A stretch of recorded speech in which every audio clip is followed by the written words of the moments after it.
Okay, we're back in the studio with Roy O'Connor, who is our representative on the board of directors, and he's going to start us off by telling us what the board of directors is all about. Especially some of you newcomers may not understand the difference between our resident council and the board of directors, and we need to know.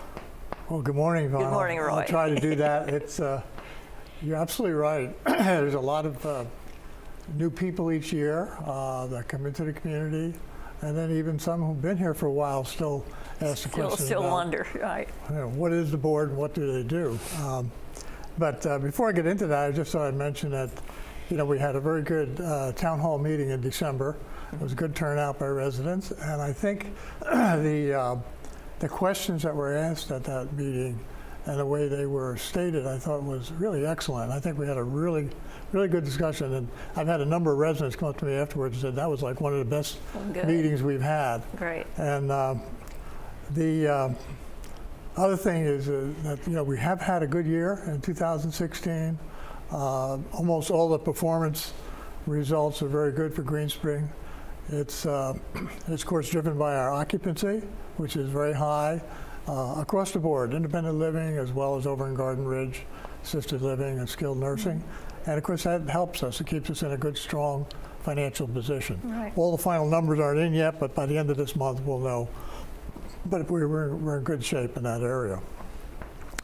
But today I thought I'd talk a little bit about, as I was saying, I've had, as a matter of fact, in the last couple of days I've had residents come up to me and ask about the board and what does it do and so on. And I thought I'd talk a little bit about our structure because we are going through a transition now. And the current structure, I'll ask the fellows in the room there to put that up on the screen to show our board. And I hope that people can you know, follow along with me on that. But this is what it looks like for yourself right there. But if you look at this this picture here, on the left you see a group called the National Senior Campuses, which is what I call our supporting board.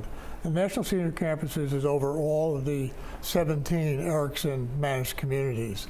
And then in blue there in the middle you see the Greenspring Village Board. And for the new residents, you should know that we are a not-for-profit corporation, okay?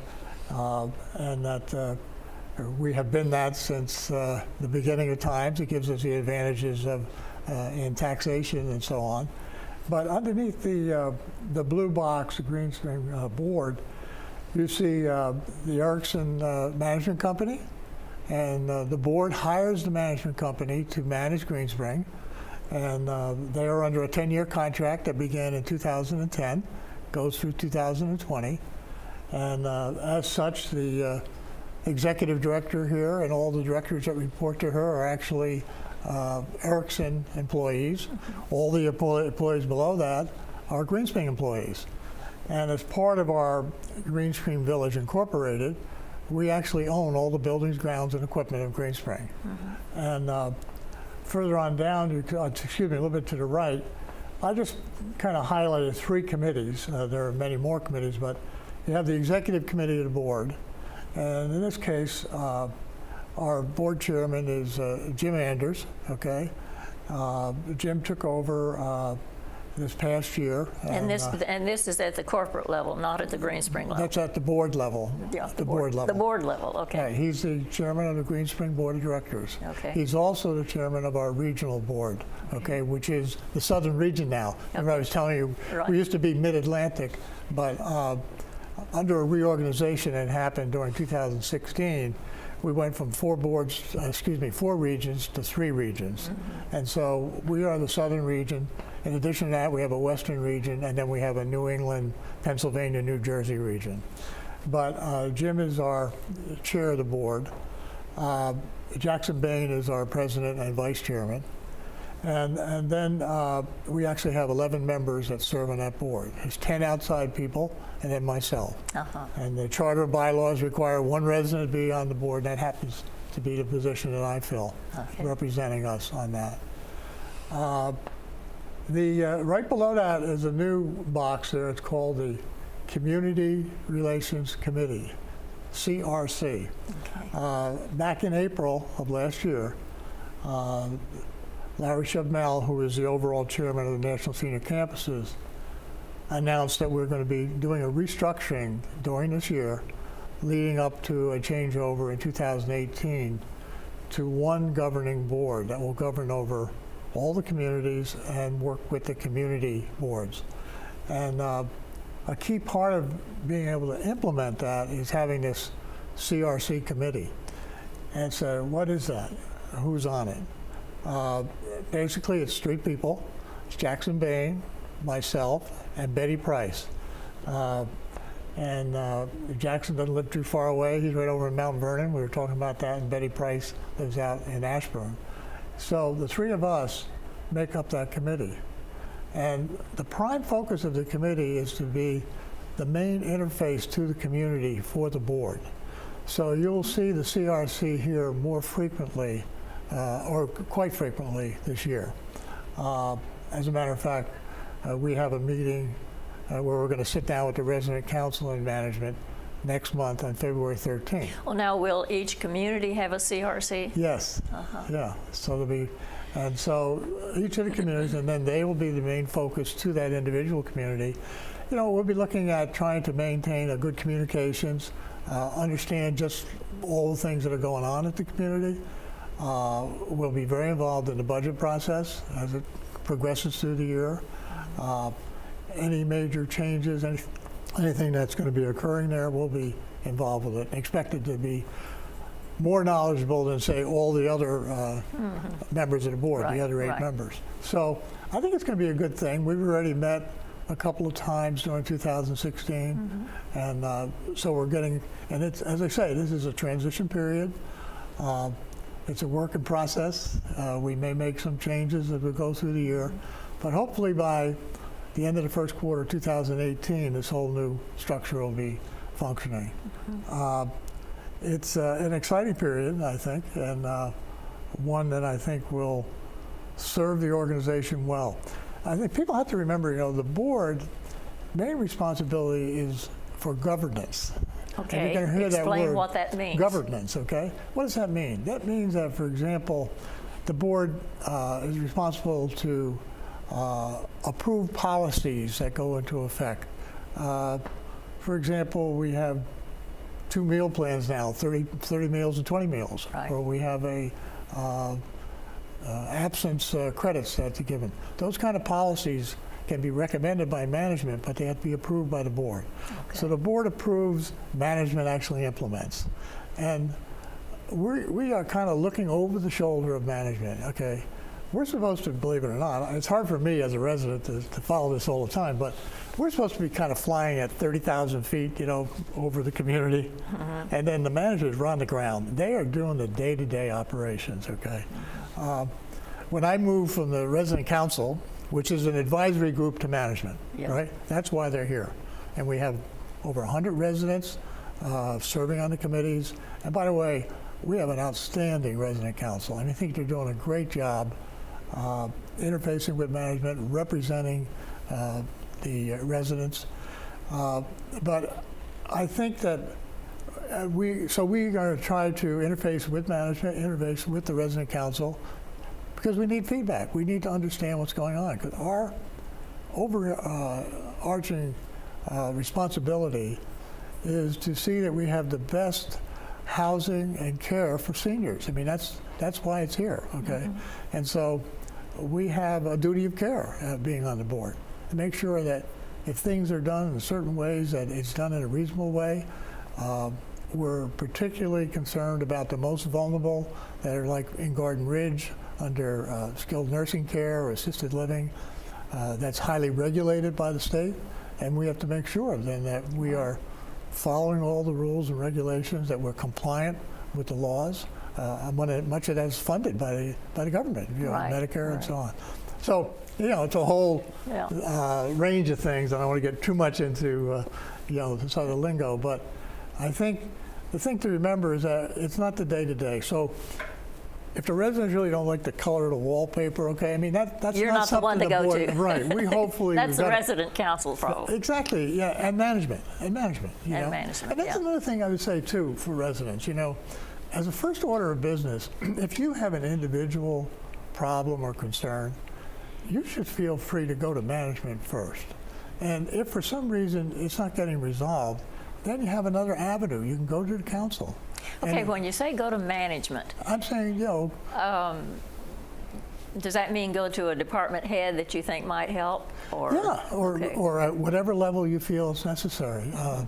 Let's say you're having a problem in your apartment on getting some repairs or something. That's the first order. You might go Okay. to the maintenance manager, right? And then you can work your way up to Lynn Keefe, who is all general services, and finally to the executive director. I mean, Right. as appropriate, But if you feel you're not getting anywhere, you need some more support. And these numbers are all in our register, in our The phone book, Yeah. all listed by department. Right. And, we have a great staff here, a great management staff.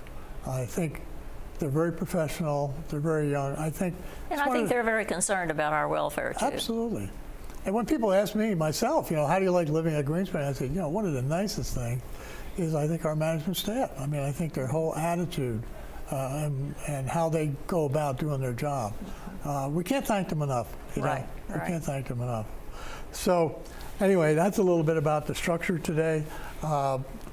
If I could, I'd just like to mention a couple other things Sure, today. go right ahead. We have a little while. Okay.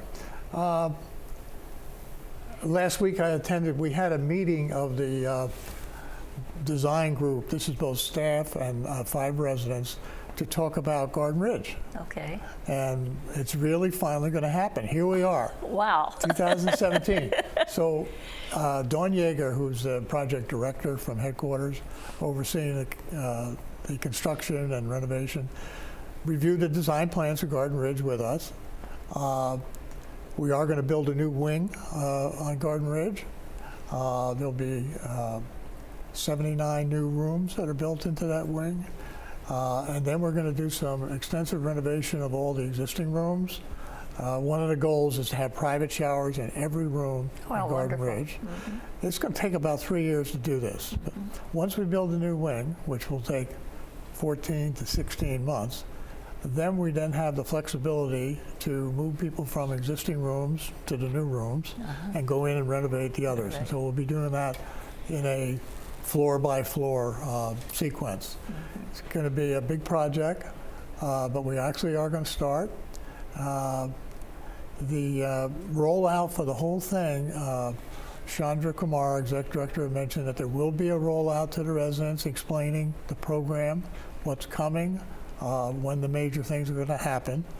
Yesterday at the Coffee with Execs meeting, George Rallis, who's the administrator of Garden Ridge, announced that some of the areas that are going to be upgraded, what he calls the ancillary areas, like the dining areas in Garden Ridge, will begin this month. Oh, Excuse me, wonderful. February. Will begin next February. month. So we're really starting.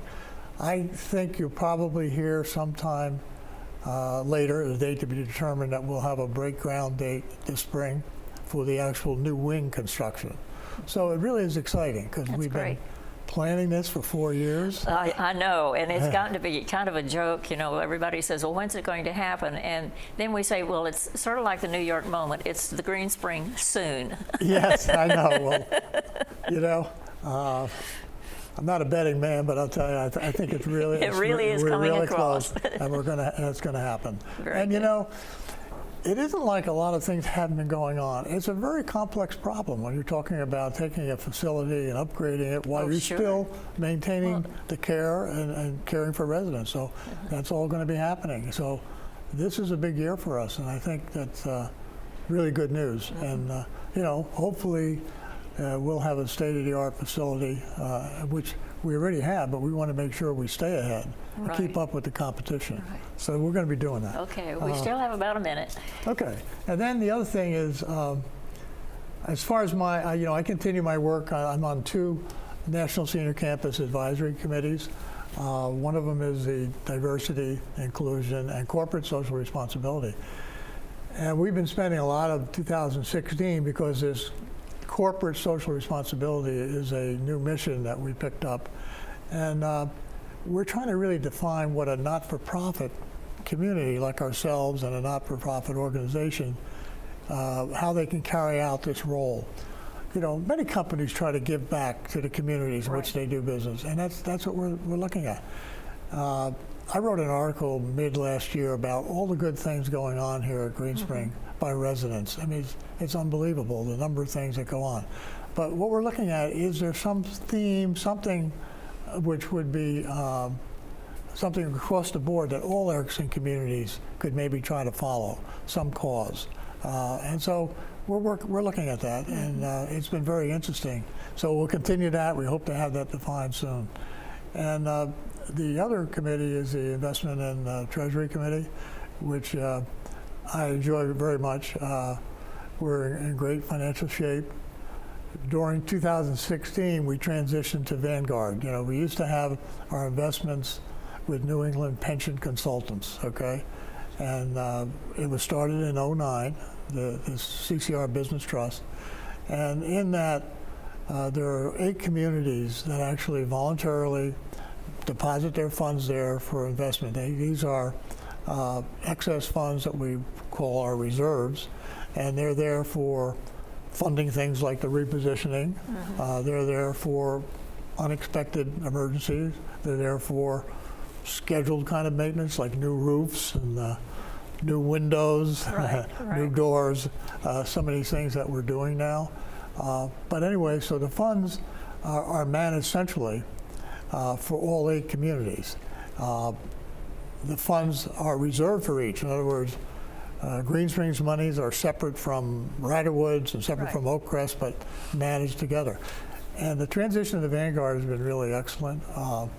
We're going to save a lot of money on management fees. I don't know if you're familiar with Vanguard, but they are very, very low interest type of company that has many, many large mutual funds. It's one of the largest in the industry. They're managing trillions of dollars in business. We fit right in with what they call their institutional groups. They do hospitals, they do other not-for-profits, and so we're very pleased with it. So, but it took a while because we had certain contractual obligations with New England Pension Consultants, and in that basis there, we were actually hiring a number of different managers and managing individual investments. Now we just go to Vanguard. We have one manager, and it's really good. That's great. We'll have a meeting January 27th to go over the year-end results, which I think will be very favorable. So we don't have the final numbers yet, but that's coming up. And the last thing is we're meeting, the board has its quarterly meeting. We meet 4 times a year beside any special meetings. And that's coming up February 17th. Yep. So I'll be at that meeting. Okay, we've got to end our talk here. I think we've run over, in fact. Okay. It's been very informative, Roy. Thank you very much. And if you have any questions about the board and how it operates, Roy's the one to catch. You'll see him wandering around the hallways like the rest of us.